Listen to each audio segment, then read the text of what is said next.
trouvons donc les disciples qui sont, après la mort de Jésus, dans cette chambre haute qui s'appelle le Cénacle, et ils sont enfermés à double tour. Pourquoi? Parce qu'ils ont peur. Ils ont peur de mourir. Que voulez-vous? C'est bien normal. La peur effraie tout homme.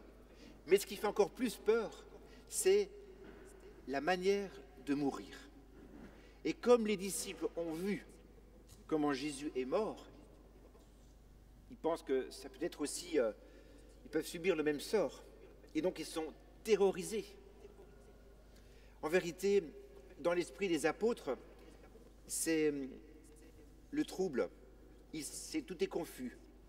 Il y a bien une lueur d'espérance, mais c'est vraiment la peur qui domine. Et quand la peur gagne, eh bien, elle anesthésie jusqu'à la foi. La peur, je vous l'ai dit plein de fois, n'est pas de Dieu. Elle est le signe de la non-foi. Parce que le contraire de la crise actuelle, de la foi, je vois émerger une église pauvre et sainte. c'est la peur. Le contraire de la peur, c'est la confiance. Elle sera de taille réduite. Et quand la et peur devra me gagne, quasiment repartir elle de anesthésie zéro. jusqu'à la foi. La peur n'est pas de Dieu.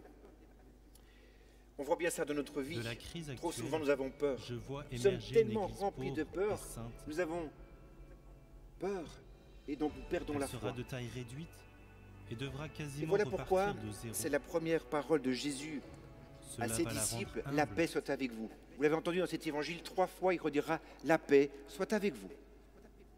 Soyez dans la paix, n'ayez pas peur. Je suis là, au milieu de vous. Arrêtez d'avoir peur. Et s'il y en a bien un qui n'a pas peur dans l'histoire, c'est qui? Figurez-vous que c'est Thomas. Thomas, on le prend pour le premier de file de celui qui a douté, peut-être, mais en tout cas, il n'a pas peur. La preuve, c'est qu'il est dehors et il marche dans la ville. Et quand Jésus partira à Jérusalem et qu'il a été mal reçu dans un village, il a dit, on va faire descendre la foudre sur eux et j'irai avec toi jusqu'à mourir. Thomas est courageux. Mais c'est vrai, il a douté. Un peu comme nous d'ailleurs. D'ailleurs, vous avez entendu, son nom signifie jumeau. Jumeau de qui? Ben, de toi, de moi, de nous. Et certains jours, nous sommes tentés par ce doute, nous sommes tentés par la révolte. Nous ne comprenons pas toujours. Et puis, 8 jours après, vous l'avez entendu, Jésus est apparu de nouveau à ses disciples alors que tout était verrouillé. Et la grâce de Thomas, c'est que, malgré ses doutes, il est resté avec ses disciples. Je vous l'ai dit la semaine passée, un chrétien seul est un chrétien qui est en danger. Et là, il a choisi la vie fraternelle. Il a choisi la vie en communauté. Et il est resté avec eux. Et Jésus est arrivé. De nouveau, la paix soit avec vous. Et là, il demande à Thomas de mettre sa main dans son côté, dans ses plaies. Et là, Thomas, tellement content de s'être trompé, il va dire cette profession de foi que nous avons entendue avec beaucoup d'émotion de Jade tout à l'heure. Le Seigneur est mon Dieu.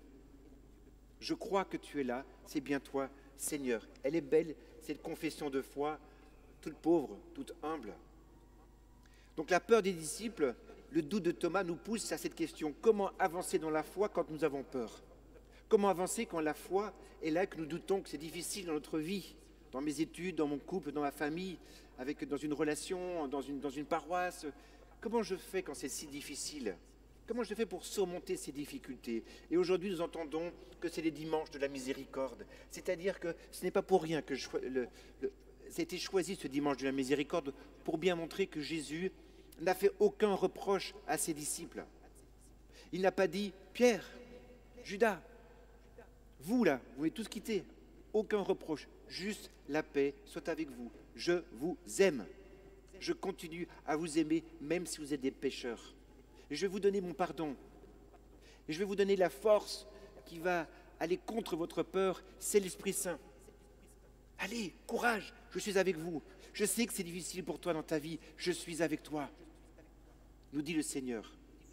C'est tellement vrai, c'est tellement bon d'entendre cela. Nous avons besoin d'entendre cette miséricorde, c'est-à-dire ce cœur de Père qui aime notre misère.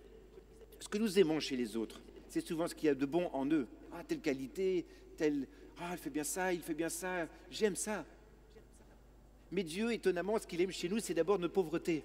Parce que c'est là qu'il peut venir, nous transformer. C'est beau cela. Ce cœur de pierre, vous savez, de chair, ce cœur de Dieu qui aime notre pauvreté. Les entrailles, ça signifie chesed en hébreu. C'est-à-dire que Dieu aime avec toutes ses entrailles. Vous savez, on est pris par les entrailles, on dit mais je t'aime. Quand on voit un enfant qui se fait mal, je sais que c'était il n'y a pas longtemps des enfants qui se sont fait mal et là, ça fait mal de te voir souffrir. Et Dieu a mal de nous voir souffrir et il veut se donner à nous pour que nous puissions revenir sur le droit chemin à travers le sacrement de la réconciliation. Pendant des heures, nous avons confessé, le Père Thibaut et moi-même, ici dans cette église, 2h30 par jour, pendant quelques semaines. C'était beau de voir toutes ces personnes qui venaient se demander le sacrement de la réconciliation. Encore hier soir, quelqu'un s'est confessé. C'était beau. Puissons-nous vivre de cette miséricorde. Puissons-nous recevoir cet Esprit Saint qui nous fortifie malgré nos difficultés. Donc retenons ces 3 actes de Jésus quand il voit ses disciples après sa mort. Il leur dit, d'abord, il les apaise. La paix soit avec vous. Il nous invite à la confiance. Il les fortifie et il souffle sur eux cette force qu'est l'Esprit Saint. Et il les envoie en mission. Allez, je vous envoie. Il y a 3 conséquences de cela. 1, la tristesse se change en joie. Les disciples furent remplis de joie. La joie, c'est le signe de Dieu. Est-ce que vous êtes dans la joie aujourd'hui de ce Christ ressuscité qui est avec nous, qui est avec vous? 2, le doute se change en certitude. Jésus, tu es mon maître, je t'aime. Et 3, leur peur s'est changée en action. Ils vont quitter le cénacle et ils vont témoigner au monde de ce qu'ils vont vivre. Et bientôt, nous allons vivre cette semaine d'évangélisation, cette semaine missionnaire sur Saint-Vincent. On s'y prépare déjà, nous avons une rencontre très belle cette semaine. Voilà, que nous soyons ces cœurs miséricordieux, ces cœurs qui témoignent, ces cœurs qui donnent à l'image de Jésus. Et nous nous fortifions ensemble. Comme Thomas, nous sommes ici, dans cette église, telle une famille qui se retrouve et qui prie ensemble, qui célèbre Jésus. Et nous pouvons faire ça souvent, même cet été. Qu'est-ce que vous allez faire cet été? Je pense que certains d'entre vous, vous avez 2, 3, 4, 5 semaines. Alors des fois, une, je sais. Mais je pense que c'est bon que pendant l'été, nous puissions vivre un temps pour le Seigneur et s'y préparer déjà maintenant comme nous préparons à cette semaine missionnaire d'octobre. Je vous demande, si c'est possible pour vous, de vivre quelque chose de spirituel en famille, en couple ou personnellement. Alors, je vais prêcher pour ma chapelle. Vous me voyez arriver, je pense.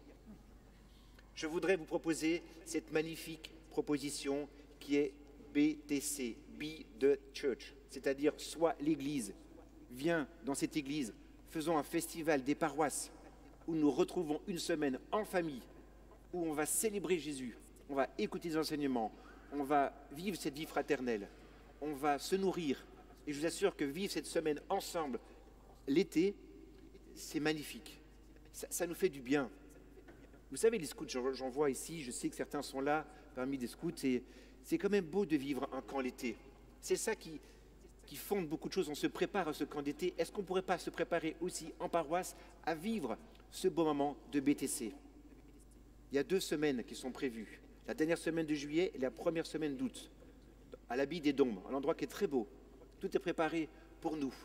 Je voudrais vous proposer d'écouter un court témoignage d'une famille qui a vécu ce BTC, et puis également une petite vidéo qui présente, mais pas spécialement ce BTC, mais vous voyez, vous allez voir. Je vous laisse la parole à